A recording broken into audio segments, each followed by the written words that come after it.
3D Googly Eye Penguin Acrylic Nail Art Tutorial by Hotpinkzebrapolish. Hello everyone, in today's video I'm going to be showing you a very adorable little penguin that's got these googly eyes. I have used these in, this will be the third video that I've used these googly eyes that I got.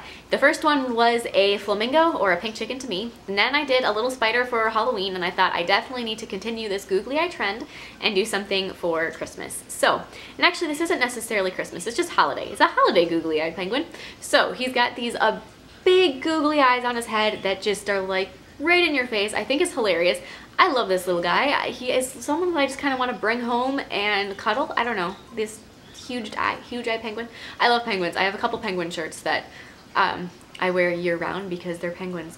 I have a theory with animals. Animals don't have a season necessarily. Like I have polar bear shirts too that I wear year round just because it's a polar bear. He doesn't only exist in the winter, so you can wear him any time of the year. So anyways, I really love this penguin. I think he's adorable. I hope you guys like him too, and please don't forget to click subscribe to see all my future holiday designs as well. So to begin with, I really wanted this to be kind of a goofy, fun design, so I wanted the background to be super glittery. And I have the perfect acrylic for this. I have one that is, as you can see, a very, very glittery teal. I also like having a teal behind a penguin because, you know, they're aquatic, so I always kind of, you know, you think teal, penguin, it makes sense. So this acrylic I have is gorgeous. It is so packed with glitter that you really can't ask for anything more in it. So I'm going to be, like I said, just applying that over the entire nail in the background. When you apply a glitter acrylic, try to apply it very, very thin so that the bulk of the nail thickness comes from clear, which you're going to want to apply on top of it because you want the glitter just to be for color. This is not at all for strength. Glitter acrylic is a very weak product just across the board. So try to keep it thin and just remember that it's for the color and don't try to finish an entire nail with a glitter acrylic like that. So then, like I said, encase your nail with a layer of clear acrylic. This is where all of your strength is going to come in, and it's also going to protect your glitter from being filed because if, you know, it does depend on the glitter acrylic. This one, however, I know will turn silver or kind of like a scratchy gray if it gets filed. So this glitter, or this clear acrylic is protecting your glitter from those evil files that are going to ruin it. So just make sure that that's completely covering it and know that as you're filing to be very careful so that you don't file all the way through your clear and end up getting into that glitter as well, because like I said, it files the color off of it and it leaves it with this really silvery, I don't know, it's not even silver because it's not shiny, it's like a dull gray appearance, so you don't want that. Just file it into shape, and I started with a coarse bit to really refine the shape and make sure it's nice and thin at the cuticle on the tip, and then go over it with a much finer bit to basically buff it is what that other one does.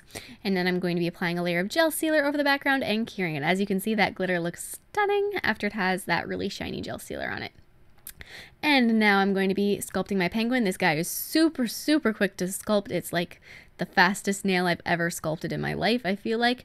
So I just black oval to start with, then grab your googly eyes, pick those up, set those down. The great thing about googly eyes is that to attach them to a nail and to do the eye portion of a design, they're so quick to do. You just stick them in the wet acrylic and then they're good to go, and you don't have to do any outlining, any pupils, anything, everything, outlines, eyelashes, it's all done. And you don't have, you know, it's just so quick and easy. And then I'm going to be adding his little white tummy with a circle of white acrylic. And I was very careful with my white acrylic not to over pat it on the top because that will get some of the pigment up from the black acrylic underneath it and turn my white acrylic kind of a gross gray color. That's apparently the theme of today, is gross gray color, because that keeps coming.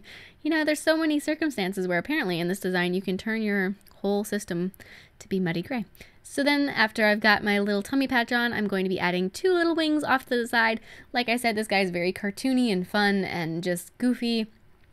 So I wanted him to have these tiny little wings off to the sides. Nothing realistic at all here, just all kinds of fun. So after he's got his two wings on the sides, then you can add his beak and his feet. Now I kind of chose to go with a metallic gold, like a very, very metallic gold. But yellow or orange are also good colors to go with. I like this gold, and I had it out already on my table, so I was like, you know what, I think that'd be cute. And I love how it turned out. I think it looks really good with the teal. So if you have a metallic gold, I would recommend that. Otherwise, a yellow and an orange are kind of like the classic routes to take when you're making a penguin. When you're attaching his nose, make sure it kind of goes over some of the bottom of the googly eyes. I've got like a base on them, so have two of the corners go over that, and then the third corner go over his tummy a little bit. Then with black paint, outline just his beak and feet, since everything else is very black. There's no need to add a black outline since that's kind of redundant, so you just have to do it over his feet to make sure that those show up really nicely, and then apply a layer of matte top coat, over basically just those things that have that acrylic paint on them. So beacon feet is all that really needs the top coat, and you are all done. Like I said, this is a super quick design. The video is only sped up a tiny bit, so you know it's almost real time. Please share recreations with me on Facebook or Instagram. I would love to see them, and I will see you in my next video. Bye!